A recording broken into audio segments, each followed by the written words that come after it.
Hey everybody, I'm bouncing back and forth between working down in the countertop shop and up here fixing just a couple of things. What I'm doing today is these chop saws get left in the back of the truck. They get left out in the rain, and the nuts get a little bit rusty, gummed up. So when you take them off, say to clean the air filter in this case, they screw into these little brass inserts and they strip out of the plastic as soon as the screws rust a little bit. So why it's so important is because the air cleaner has a rubber gasket on it, and this is probably true with so many saws. So that fits around there, then the housing pushes against that. And if this isn't drawn in tight, well, you're going to draw in dust material that you're cutting right around the gasket, and that's going to destroy the saw. So these two fittings right here got stripped out. So what I did was I mixed up some JB Weld with the keepers out and threaded, butterfingers, and I threaded the keeper onto the screw, mixed up JB Weld, put it all in there with the screw all the way in the keeper. I let it set about 10 minutes while that hardened up, and this is quick set. So then I backed the screw out, leaving the keeper in place. Now that's good and secure. Now I can go ahead and fasten that on there real good and keep all that dirt and debris out of there without damaging the saw.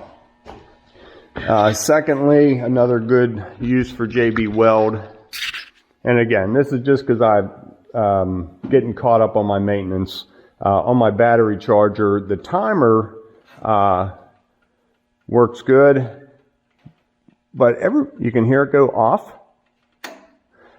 Everybody grabs it, including me, and turns it the other way, and it stops right there, but they force it that way. So then it cracks the knob,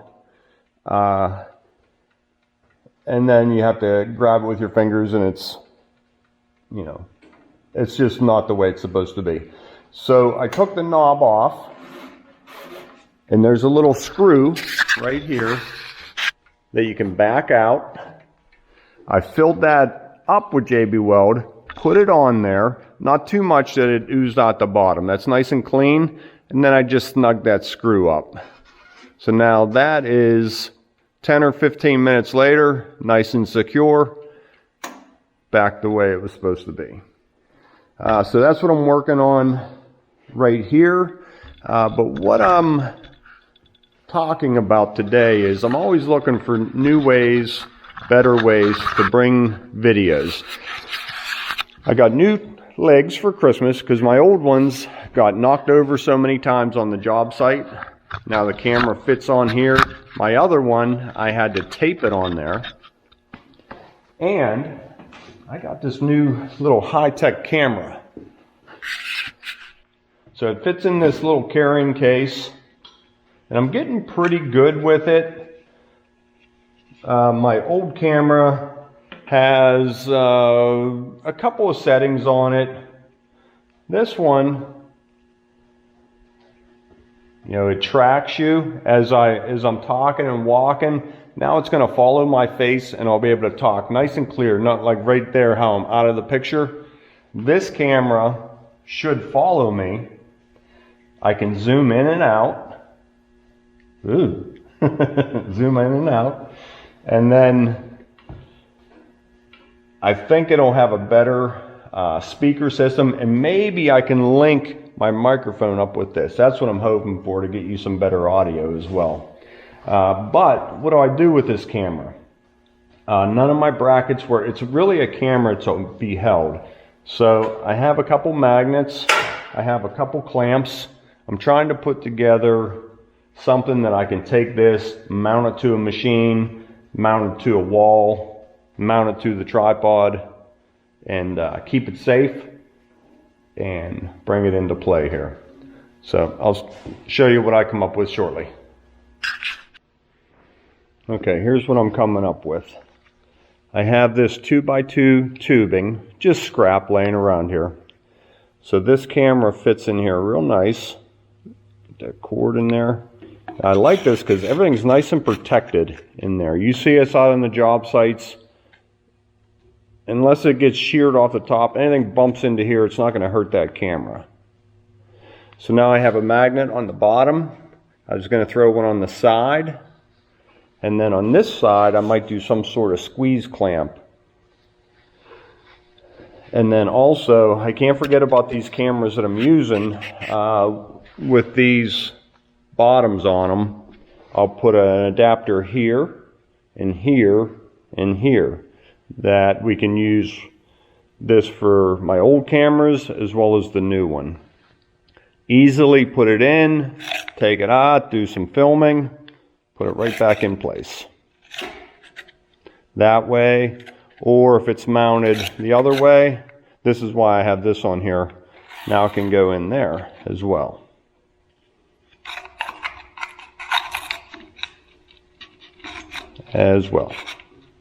My clamp's in there. All right. So it can go in any direction. Just trying to work every scenario. 2 pieces of scrap metal, 2 magnets. I think I'm about $2. Well, the magnets were 10. Sorry.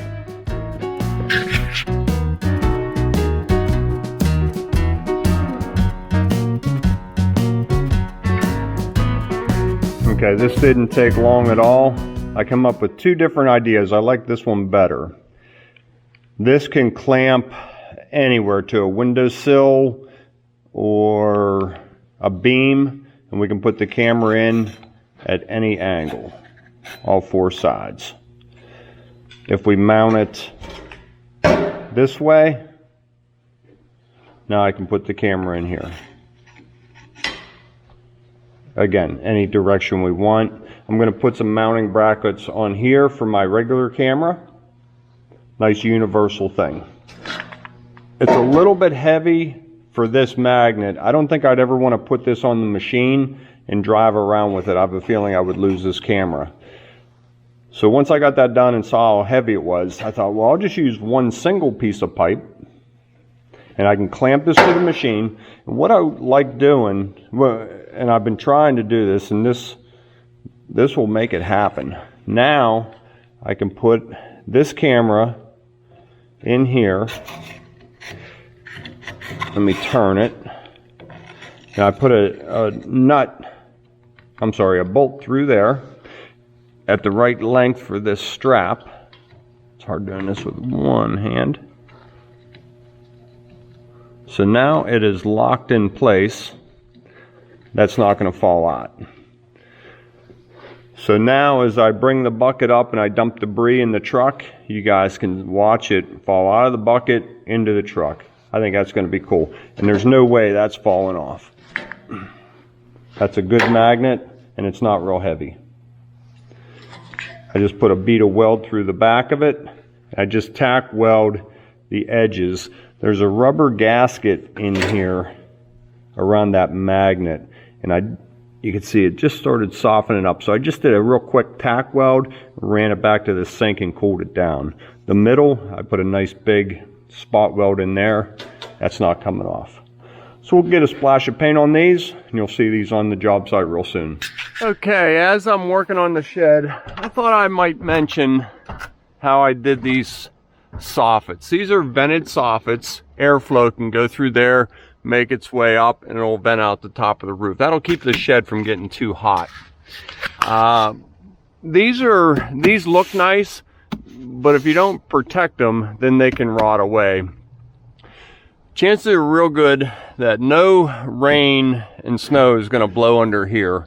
But if it does and gets in this J-channel, I did this in one piece. So if water gets in there, it'll flow all the way in this channel and drip right out. So I made a little notch and sort of like 45'd it together. I'll take you around front I wanted to show you a finished product. Now I'll do a piece, see how I can fit a piece of flashing right up underneath there. And then I can shingle this to match the roof. Let me take you around front. I'm working on that. I have it about halfway done. So this is the J-channel I was talking about. I don't have my soffits in yet, so you can see it much better. But you can see how this is one continuous piece. And all my soffits will tuck right in here. So all I did was I put a little slice in the side and I cut the curve out. So now this piece 45s, and I put a little slit right here to accept it. Any water, and it's only going to be a drop of water that would ever get in there, will follow and go right over top of my seam and run out. Just wanted to show you that. That'll save this corner from rotting off years down the road. And again, I can get a piece of flashing right up underneath there, and then shingle this. All right, here comes the rain. Okay, I'm trying to get going on my shingles. This air compressor is about 30 years old. Still works really good, but it rotted a hole in the tank here. I'm gonna go ahead and see if I can get that fixed. I'll grind it and put a tack weld on top of it. If it's not too bad, it should work. I don't know how thin all this is.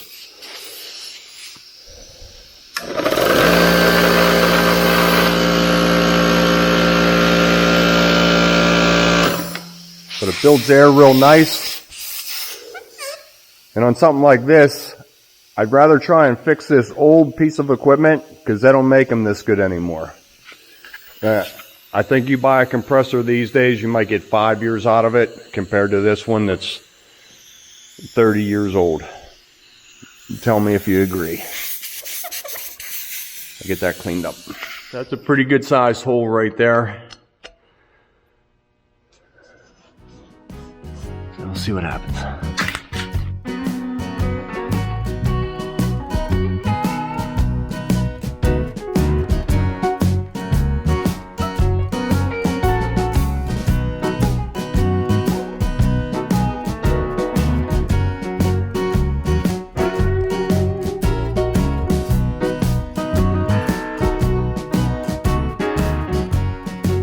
I just mixed up a little soapy water.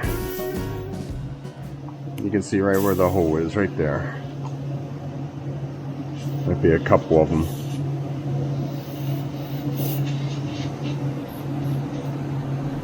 Okay, a couple more welds. Okay, let's see if I'm getting close.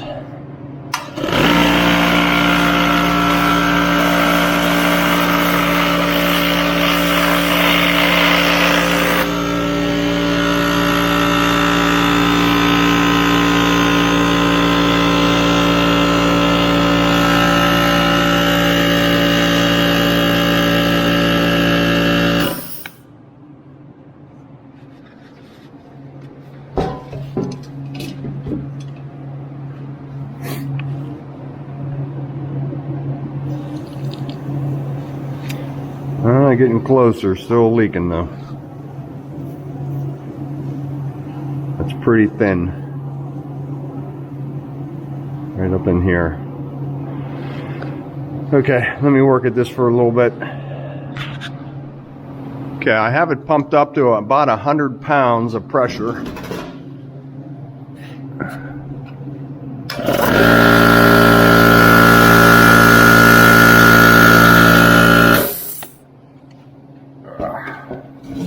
I still have two little leaks, one here and one back there, but it's really, you just see it coming out you can barely hear it. I think I'm going to stop there. It's just growing and growing. Now I'm going to coat this all with JB Weld and see if I can't get that to stop. The more I weld, just the bigger the patch gets. Okay, JB Quick Weld, A and B.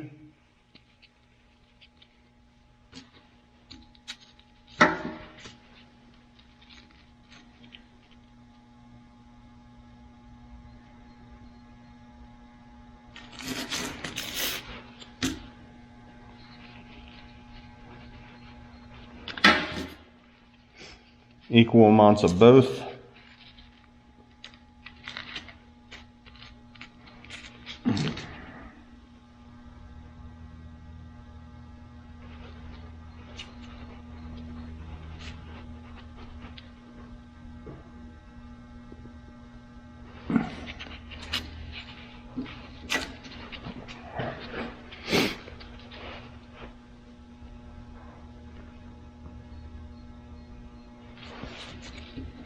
Better.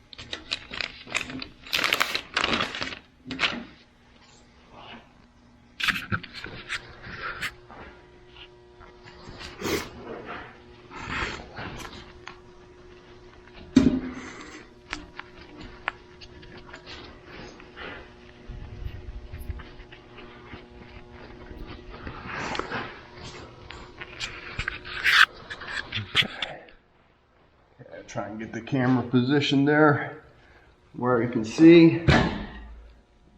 Just working it all around those seams. Remember, I had it down to a real slow leak. My glove didn't last long.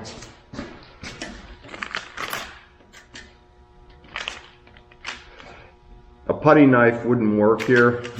You gotta use your finger and get it between the two tanks. Will give us about 10 minutes to harden up.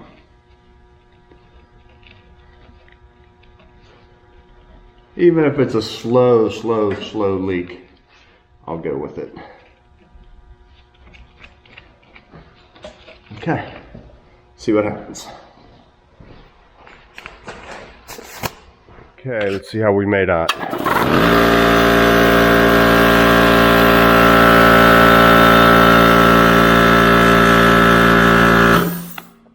It's about 95 PSI.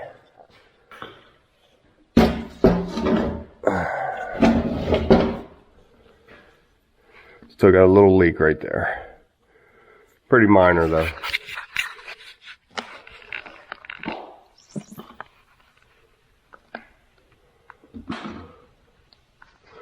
Alright, I'm going to go ahead and use it.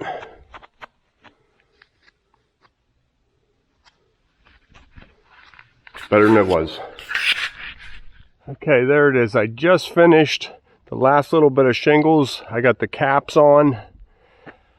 That was a long haul. Every shingle on that roof, except for a couple in the middle, needed cut. It was very hard. I attempted to video some of it, but it just wasn't working. Whether I had the camera on my head bouncing around, everybody would get motion sickness. Couldn't get it mounted up that high. I could attach it to a tree, but I just wanted to get it done in between rains and working on it at night. But the shingles are done. Not to mention, that's not what I do, so I really didn't want to talk too much about it. My little roof goes back and up the main run about 16 inches. And then I cut those off nice and straight. And then my main roof comes down and we chalk the line up the valley. So the little roof goes under, I do know that. Ridge vent all secured. Now I'm going to get on my soffit. My soffits are done. I'm going to get on my fascia, bending the aluminum. But what I wanted to mention real quick was we got new garage doors coming. These are 22 years old. They're insulated doors. This is a 8-foot by 9-foot. And this is a 8-foot by 16-foot. Now, this one has a slight dent on the inside. It could probably be straightened, but it's a pretty nice door. They have closers on the inside. if you are interested in these doors, email the office. I'll make you a great deal on them. I hate to just throw them away. There's some value there to somebody. But I have 3 new garage doors coming, so everything matches. Like I said, if you're interested in those doors, email the office. If you live close to me, we'll make it worth your while. I'll have them all down, laying right over there. You can just come and pick them up. And here comes the little young lady that put the dent in that door right there. So I'll give you a quick picture inside what the door looks like. Torsion bar, closer right there. I don't want to show too much of the garage. It's a little bit of a mess. And these just have genie closers on them. Okay.